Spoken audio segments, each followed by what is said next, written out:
All right, how's it going, guys? So today, make sure that's focused, we're talking about the Porsche Cayman and how much money you can expect to pay for one of these on maintenance within the first 100,000 miles. Okay, so these are known to be extremely reliable cars, but like anything else, you can't just drive something till it just stops moving, right? So we're gonna start off with, I think we'll start off with brakes, everything like that. The car is still on the list. We can show you every little thing in detail. Even if you have a car that has 100K on it, it doesn't have this problem, it's definitely stuff you should check, right? All right, try to keep my hand out of this camera. Easy to get it in there. Now, there's one thing on these cars. We'll start with the body first. How about that? These cars don't usually have a lot of seal issues at all. You can see the seals in this thing are really nice. No issues at all. If you don't leave them out in the sun, they don't have much paint issue. They don't have the mirror bluing issue that a lot of the German cars have. That doesn't exist on these. Go around the lift post here. The cowling can get a little dry rotted. You can see up here, it is getting a little bit dry. It's not real bad. And compared to other German cars, probably one of the better ones. On this car has, of course, you've seen before, the burnt top of the lights here. That's fairly common if you run the lights on bright. These HIDs put off a lot of heat. If you just have a halogen bulb on your car, it's probably not going to cause a problem. And of course, buffing the headlights is another issue that you have to do with the 100K. Now, if you keep it inside, the headlight issue is not going to be an issue whatsoever. Let me lift it up a little bit. We're going to keep going. Okay. The next thing is, and this is pre 100,000 miles, is leaves and debris getting stuck in the radiators. You can see it has some trash in it.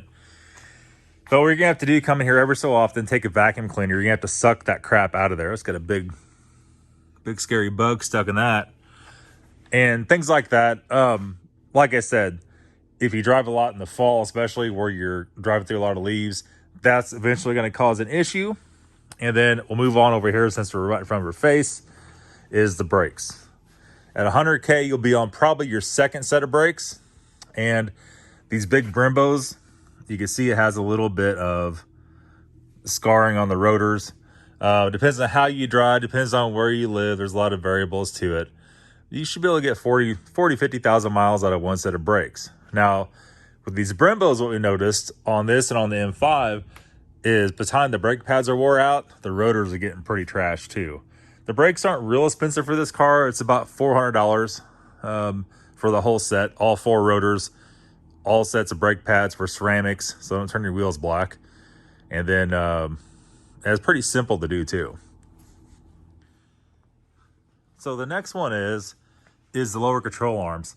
This camera has really good low light, so we don't have to do too much as far as chase lights in here. You're going to want to look at all the bushings. You're going to want to check any of this stuff for play. At 100K, sway bar links could be an issue. And the struts, you got to make sure there's no oil leaking from the strut. This one has a tiny bit, which you kind of know that anyway.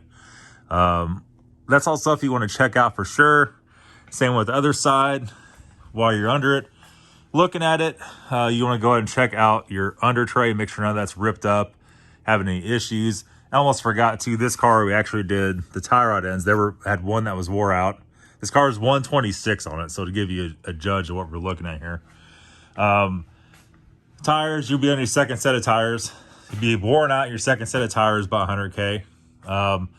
All these cars, you can see a nice pretty purple stainless headers here, and there's a reason for that. The factory headers have a little converter that sits up here, and they always get stopped up. And these were stopped up and causing efficiency low codes. So they weren't flowing as good. We did headers. I would recommend at this point, if you're going to mess with headers, that you do that before 100K, because we had some bolts that broke off in the cylinder head. If you don't want to do headers, I would definitely unbolt the manifold and knock out the converter. And it's right to the end of the pipe, so it's real easy to do. Start it up, blow all the crap out, and ditch that the front converter. That's going to cause nothing but issues. And this car actually had the rear converter, which said about right here, was actually getting stopped up also. So there is that. It's going to be the same back here.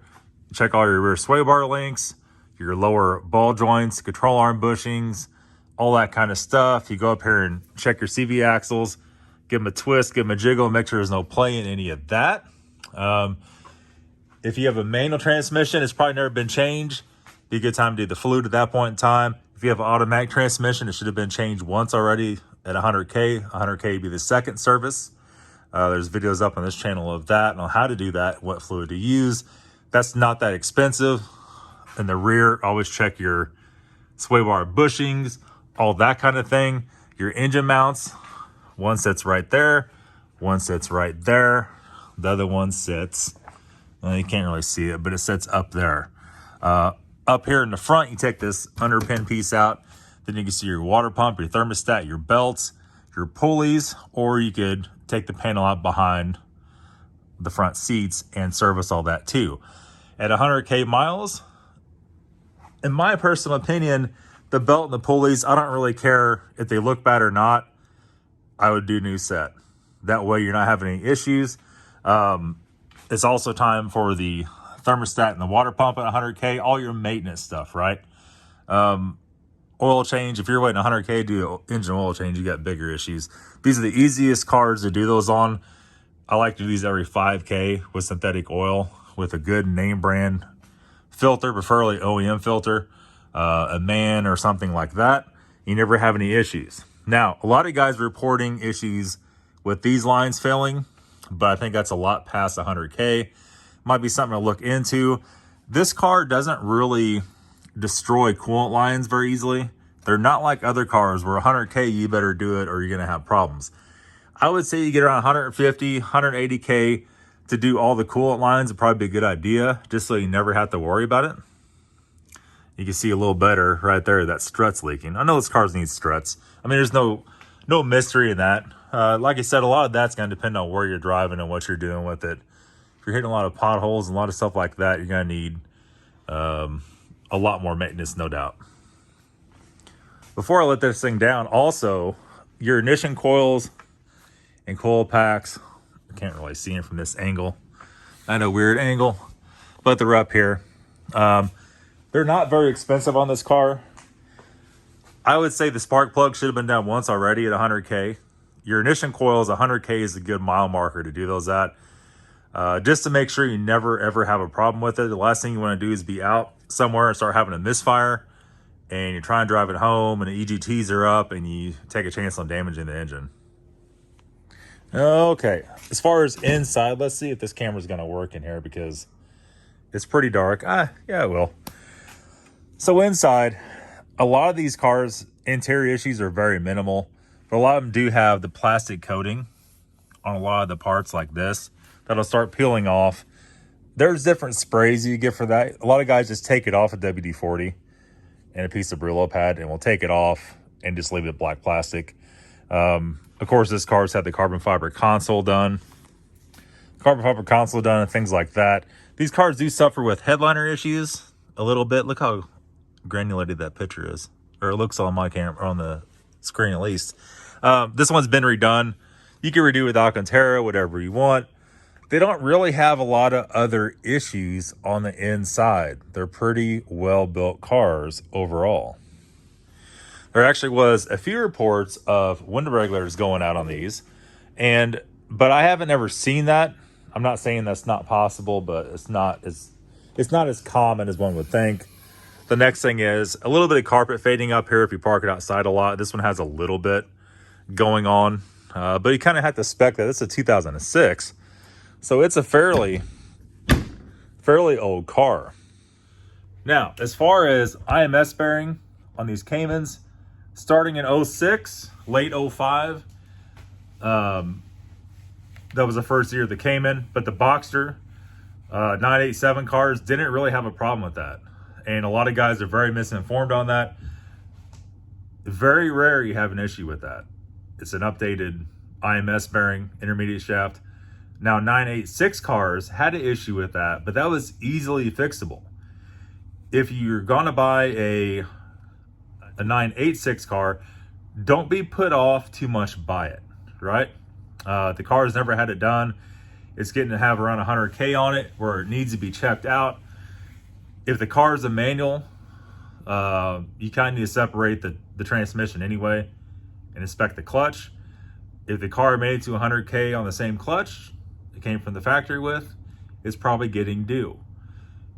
The IMS bearing, essentially on those cars, you remove the transmission, which is not very difficult in this car at all. It's like a level 2 out of 10, right? 1 being the easiest. Very easy.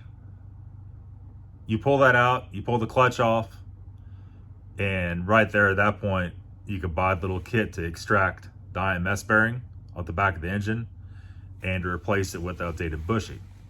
Now, keep in mind, that's about $1,200 for that kit. Not difficult, it is expensive. So if you're gonna do a clutch and the IMS upgrade, just some parts alone, you're probably looking at $1,500-1,600 bucks. You might be able to find it cheaper. That was just like a kit with the puller, the new bushing, like everything, and it made it where anybody could do it real easily, right? You could probably piece it together. These cars, 987 cars, late 05 and up, have a seal bearing. Like I said, it's not possible to go out. It's extremely unlikely at this point. Enough to where I'm not worried about this one at all. Also on the engine, something else is the oil separator. Usually those don't make it to 100K miles. I have an order for this car. This one is siphoning a little bit of oil off at cold start. The next video on this channel will probably be of replacing the oil separator. Overall, don't let a lot of this stuff put you guys off. This car has less maintenance than most cars on the market today.